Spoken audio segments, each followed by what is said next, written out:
আসসালামু আলাইকুম রহমতুল্লাহি ওয়া বারাকাতুহু। কেমন আছেন সবাই? নিশ্চয় ভালো আছেন। আলহামদুলিল্লাহ, আল্লাহর অশেষ রহমতে আমিও ভালো আছি।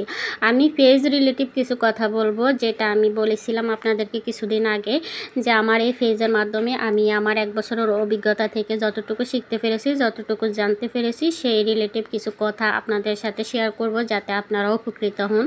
সর্বপ্রথম, পেজে আপনারা কাজ করতে হলে, ইউটিউবে কাজ করতে হলে 1 নাম্বার কথা হলো ধৈর্য থাকতে হবে। ধৈর্য না থাকলে হবে না।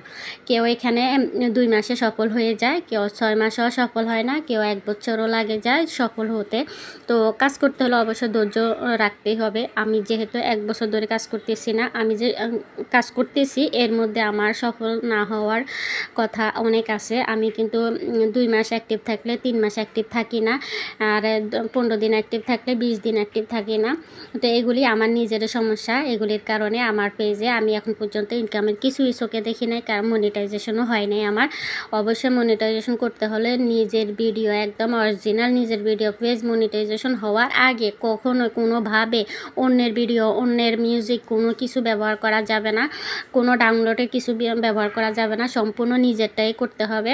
নিজে যা পারেন, যেভাবে পারেন, যতটুকু পারেন, নিজের অভিজ্ঞতা থেকে কাজগুলো করে যেতে হবে। যে রিলেটিভ ভিডিও বানাবেন, সম্পূর্ণ সেই রিলেটিভ ভিডিওগুলো আপনি বানাবেন, এবং কি আপনার ভিডিও যে কোয়ালিটি বা যে রিলেটিভ, সেই রিলেটিভ পেজগুলোতে গিয়ে আপনি লাইক করতে পারেন, কমেন্ট করতে পারেন। আর খুব ভালো মনের মানুষ হলে অবশ্যই একটু শেয়ার করবেন।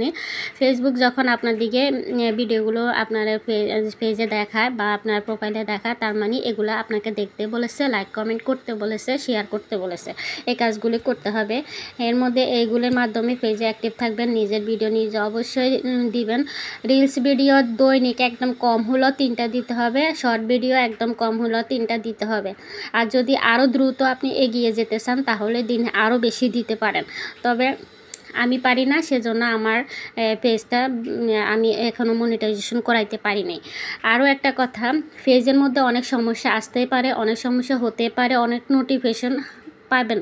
এগুলার জন্য কারো কাছে না গিয়ে নিজেই ইউটিউবে চার্জ করে যে লেখাটা আসবে, সেই লেখাটাই চার্জ করে দেখবেন। দেখার সাথে সাথে দেখবেন আপনি ওই রিলেটিভ অনেক ভিডিও পেয়ে যাবেন, সেখান থেকে আপনি সমাধান বের করতে পারবেন।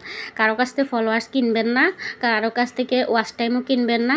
এগুলা ফেসবুক মানে ওনারা ধরতে পারেন না। ওনারা আপনার থেকে, আমার থেকে খুব বেশি চালাক, খুব বেশি বুঝে। ওনারা কিন্তু এগুলো বুঝতে পারেন, এগুলির কারণেও পেজে সমস্যা হয়ে যায়। আর যত সেটিংসের দরকার, এগুলি আপনি নিজের টিউটোরিয়াল ভিডিও দেখবেন, ইউটিউবে দেখে দেখে নিজেরটা নিজে করবেন। এতে করে আপনার নিজেরও অভিজ্ঞতা হবে। তার মধ্যে আপনি নিজের মানে পেজ চালানোর সমস্ত অভিজ্ঞতা বুঝে নিতে পারবেন। অন্যের কাছে গেলে আরও আপনার সমস্যা হতে পারে।